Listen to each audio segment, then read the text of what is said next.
Dulu ada ulama namanya Imam Abu Suja. Ini kita nih santri. Biasanya kita baca kitab apa? Fathul Qorib. Fathul Qorib itu syarat dari matan takrib, matan fikih. Ringkes, tapi setelah 1000 tahun masih dipakai. Yang namanya Imam Abu Suja 433 Hijriah. Tahu umurnya berapa tuh Pak? 160 tahun. 160 tahun. Ditanya, kaifa la yahtal udwun min a'dha'i jasadi? Bagaimana caranya Imam? Kok badan ente kagak ada yang mulai lemes? Zaman sekarang udah aki-aki pengennya nambah bini. Ya, nafsu gede, tenaga ayam. Nilai nama Imam Abu Suja, badannya kuat dia. Ditanya, lu kenapa bisa begini Imam?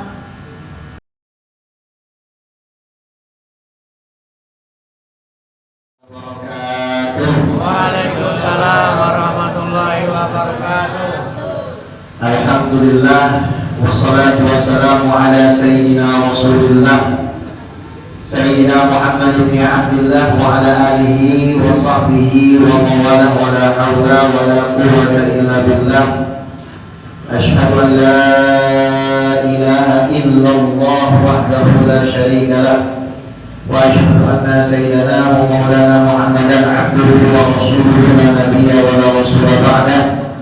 Amma ba'du fa nawayna ta'allum wa ta'lim wa ifada wa istifadah wa iqamah wa istiqamah wal hadha 'ala tamassuki bi kitabillah wa sunnati rasulillah ibtigha'a min mardatillah wa wajhil karim.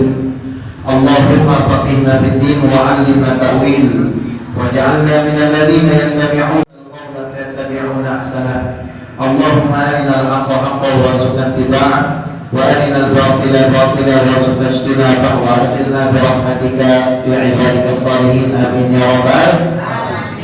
Yang saya muliakan para alim ulama, para habaib, para asatidz, tokoh masyarakat, wabil khusus segenap DKM Masjid Nurul Yakin yang tidak bisa saya sebutkan satu persatu namun tidak mengurangi rasa ta'zim saya.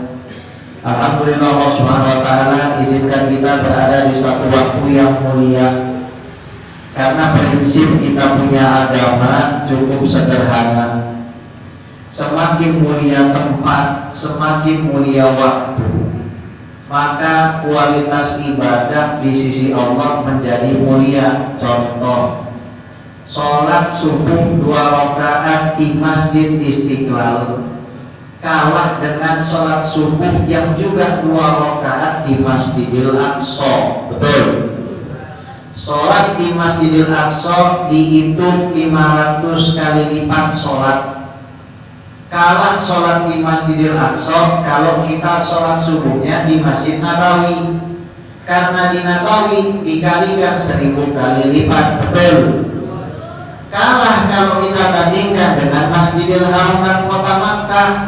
Karena sholat di Kota Makkah dan Masjidil Haram dikali lipat 100.000. Itu kalau kita bicara tempat. Puasa di bulan Ramadan sama-sama puasanya tapi beda kualitasnya. Alasannya sederhana, karena Nabi Muhammad SAW berkata sayyidu syuhuri Ramadan, tuannya para bulan itu Ramadan. Yuk lihat, bulan Syawal mulia enggak? Kenapa? Musim kawin? Kagak. Bulan Syawal itu mulia karena ada hari raya Idul Fitri, karena ada puasa sunnah 6 hari di bulan Syawal. Bulan Zulhijjah mulia enggak? Mulia. Ada hari raya Idul Adha, ada hari tasyrik, ada puasa Arafah, ada ibadah haji. Yo, bulan Rabiul Awal mulia enggak? Kenapa? Ada Maulid Nabi. Bulan Rajab mulia enggak? Mulia, ada Isra wal Mi'raj. Bulan Syaban mulia karena ada perintah innallaha wa malaikatahu yusholluna 'alan nabi ya ayyuhalladzina amanu shallu 'alaihi wa sallimu taslima. Tapi kata Rasul, kata Nabi Muhammad sallallahu alaihi wasallam, bulan-bulan yang lain itu sistemnya cuma ngekor. dari semua bulan itu ya bulan ini, bulan Ramadan. Jadi kalau kita nggak mati-matian di bulan ini, di luar mau dapat apa? Kalau di bulan ini kita sia-siakan, di bulan yang lain bisa apa? Kalau di bulan ini nggak mati-matian, mau dapat apa nanti di bulan yang lain? Kemarin kita baru memperingati Nuzulul Quran. Itu salah satu sebab kenapa Allah muliakan umat Islam dan bulan Ramadan. Lihat, Mekah sama Madinah kagak enak kalau ditempatin. Misalkan nggak ada Al-Quran turun di Makkah, turun sama Madinah, kita nggak bakal capek-capek mau ke sana. Enakan tinggal di Jakarta Selatan, adem. Di sana nggak ada apa-apaan, isinya pasir doang, pasir onta. Paling ceweknya aja mancung. Jangan sewot kok, jangan pegang hidung. Ya udah takdir namanya. Sallallahu Nabi Muhammad. Allahumma sholli wa sallim alaihi. Iya. Gara-gara Al-Quran itu diturunkan, jadi pada mulia. Kita jadi teman pergi ke Makkah, kita jadi teman pergi ke Madinah, karena Al-Qurannya turun. Nah ini bulan tadi malam Nuzulul Quran. Al-Quran itu tadinya di Lauhul Mahfuz. Tahu nggak satu huruf Al-Quran yang di Lauhul Mahfuz itu besarnya sebesar Gunung Qaf. Gunung Qaf ini nggak ada yang tahu gedenya, nggak ada yang tahu tingginya, nggak ada yang tahu besarnya kecuali Allah sama siapa saja yang dikasih tahu. Nah malaikat Jibril ngapalin tuh huruf-huruf yang satunya segede Gunung Qaf. Di Al-Quran ada 1 juta lebih itu huruf. Malaikat Jibril ngapalin. Setiap hari di bulan Ramadan malaikat Jibril turun ngapain? Baca Al-Quran ke hadapan Rasul, Rasul nyimak. Setelah Rasul nyimak, Rasul gantian baca Al-Quran, malaikat Jibril nyimak. Kita paham hadis khairukum man ta'allama al-Qur'ana wa 'allamah. Yang terbaik di antara kalian yang mempelajari Al-Quran dan mengajarkannya. Kita juga paham kemuliaan Al-Quran. Bagaimana nanti Al-Quran bakalan nolongin kita.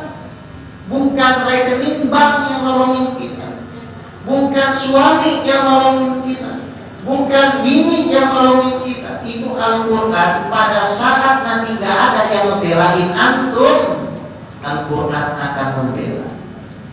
Ya orang ini setia membaca saya di siang hari sampai tenggorokannya kering.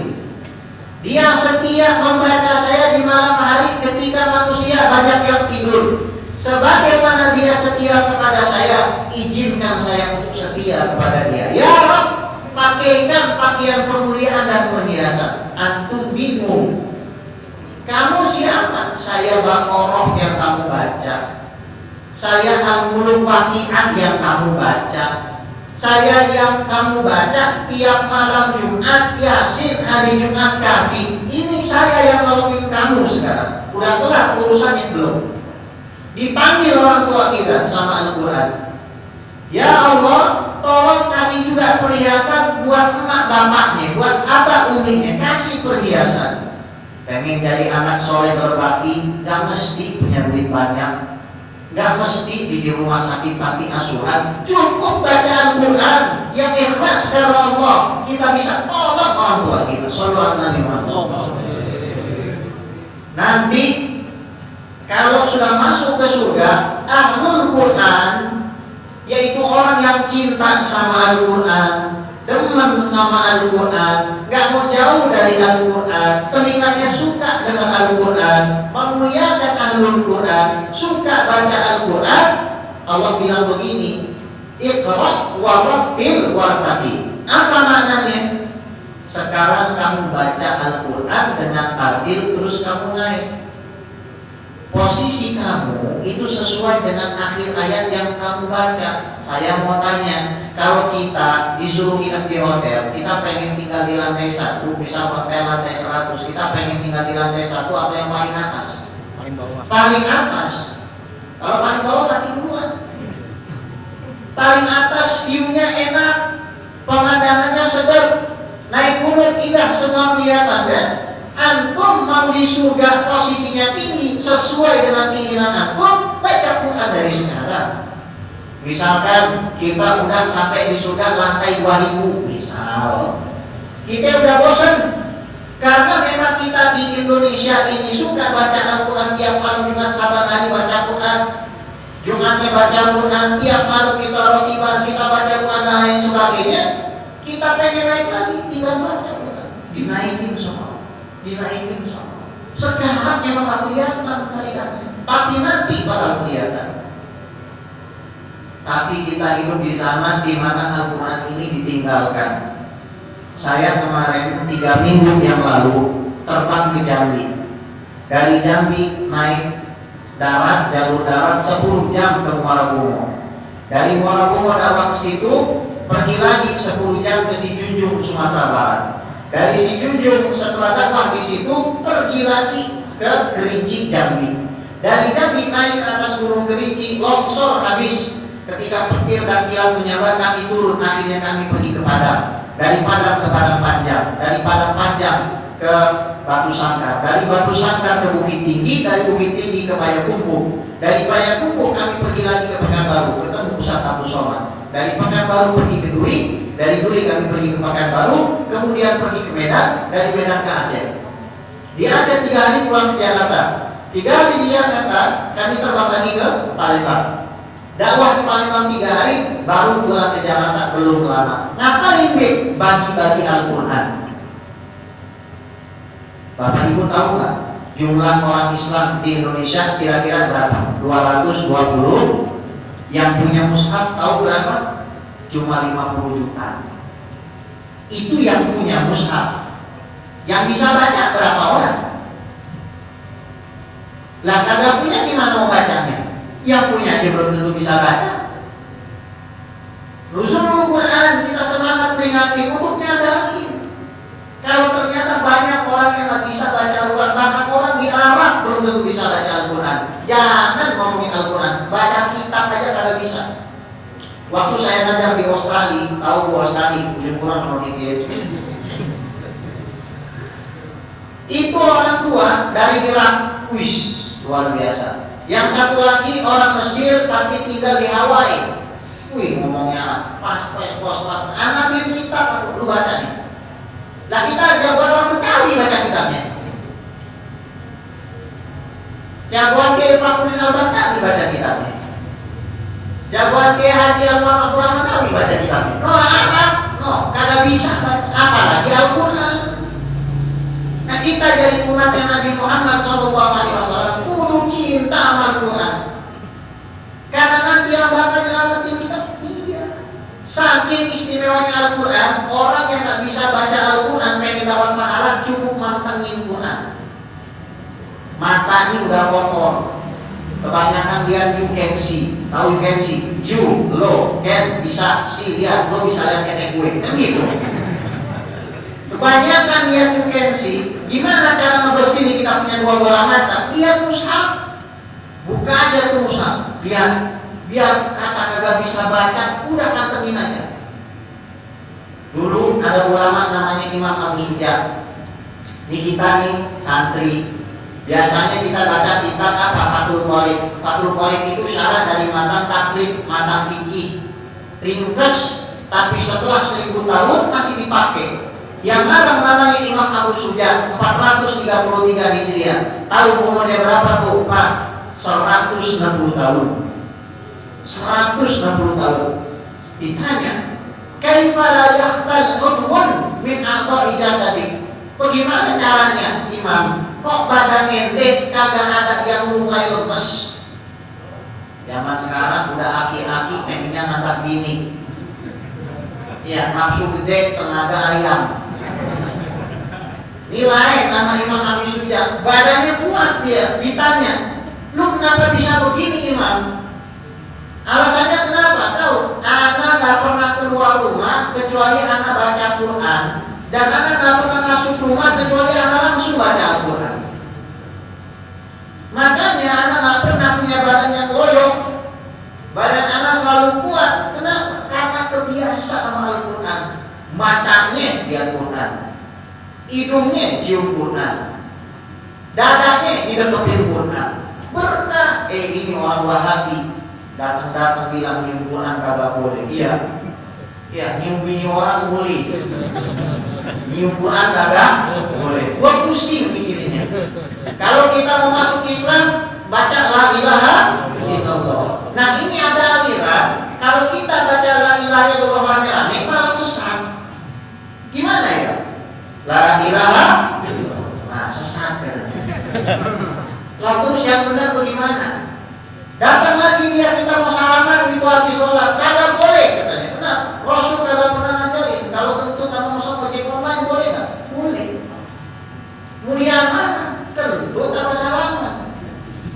Kentut boleh, salaman nggak boleh. Bingung saya. Oh, yang modal ini kagak usah dengerin. Kita punya ngomong baik kiai-kiai, pegangin lah. Jangan keluar dari thariqah itu. Kita punya kakek nenek, punya guru-guru kiai gitu banyak. Dalam kita banyak luar biasa. Kita pegang itu. Kita jadi pedoman dalam hidup. Bagaimana cara mereka hidup, itulah pedoman kita. Ramadan ini adalah penentuan. Orang bisa masuk surga gara-gara memuliakan Ramadan, bisa masuk neraka gara-gara menghinakan Ramadan. Makanya Nabi kasih tahu orang kalau masuk bulan Ramadan pasti semuanya diampuni kecuali 4 jenis orang. Yang pertama akul walidain, yang durhaka sama orang tua. Hati-hati. Makanya kita punya kebiasaan sebelum masuk bulan Ramadan ziarah. Ini kadang-kadang orang sono tetangga sebelah nih, orang Wahabi bilangnya ziarah kita apa? Bid'ah. Kenapa? Karena dilakukan sebelum Ramadan. Dan terus lu pengen buat ziarah kapan? Dia bilang pada Syawal. Mana dalilnya? Kagak ada juga. Akhirnya nggak ziarah. Ya kan? Mana dalilnya? Nggak ziarah. Mau ziarah sebelum Ramadan? Salah. Mau ziarah lagi Ramadan? Salah. Akhirnya orang yang nggak pernah ziarah senang. Mendingan gua nggak usah ziarah. Inna lillahi wa inna ilaihi raji'un. Dua, yang nggak diampuni minum khamrin, orang yang kerjanya megang minuman keras. Sahurnya pakai brandy, bukannya pakai whisky. Aji, Allah malah kasutu. Akhirnya karena mabuk ganti, Allahumma laka miss you, wa bika I want you, wa ala rizkika I love you, di rahmatika I kapan ketemu. Gara-gara puyeng otaknya, mabuk. Makanya kalau kita lihat ada orang model gitu, kasih tahu dah. Lu nggak bener, sini dah gua minum. Nah itu juga benar, ya. Kasih tahu dosa, ya. Kalau kita kagak ngasih tahu tuh dosa kita di hadapan Allah. Kemudian yang ketiga musyahid, dia kesel kalau melihat orang beriman. Baik barang-barang melihat ustadznya, habibnya misalkan punya rumah baru, ayam.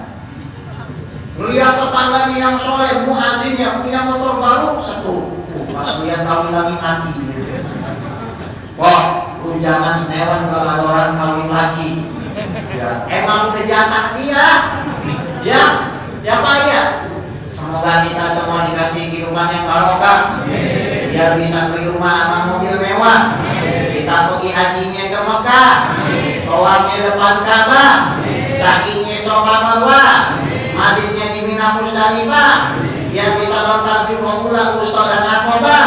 Kita ziarah Nabi ke Madinah. Pulang-pulang kita bikin kontrakan kok sama beli sawah. Anak istri suami soleh dan soleha yang kencang Pak. Hidup istiqomah. Hidup istiqomah. Istri tidak di kontrak itu. Woi jangan emosi kok. Ini Habib kagak benar gua sambil sendal kan. Ya udah. Pokoknya kita udah kumpul di mari, udah sholat di sini, udah silaturahim di sini. Insya Allah nanti kita semua kumpul sama Nabi Muhammad SAW. Ya Allah, di tempat ini ada yang kekurangan maka lebihkanlah, ada yang kesempitan maka luaskanlah. Tambahkan rezeki kami ya Allah, tambahkan rezeki kami ya Allah, luaskan kesempitan kami ya Allah. Ya Allah ya Rahman ya Rahim, ampuni dosa kami ya Allah, dosa orang tua kami ya Allah, guru-guru kami ya Allah, para habaib dan kiai ya Allah. Ya Allah, angkatlah kezaliman dari bangsa ini ya Allah, muliakanlah habaib kami ya Allah. Ya Allah ya Tuhan kami, kumpul bersama Rasul ya Allah, bersama Nabi Muhammad ya Allah. Wassallallahu ala sayyidina Muhammad wa ala alihi washabbihi ajmain. Walhamdulillahirabbil alamin. Kurang dan lebihnya saya mohon maaf. Mudah-mudahan mudah prasmanan. Buat KTK ya. Kalau ada sumur di ladang boleh kita menumpang mandi. Kalau ada umur yang panjang kapan-kapan ketemu lagi. Ada ranting, ada kayu, ada mati minta cium. Ya udah itu aja. Assalamualaikum warahmatullahi taala wabarakatuh.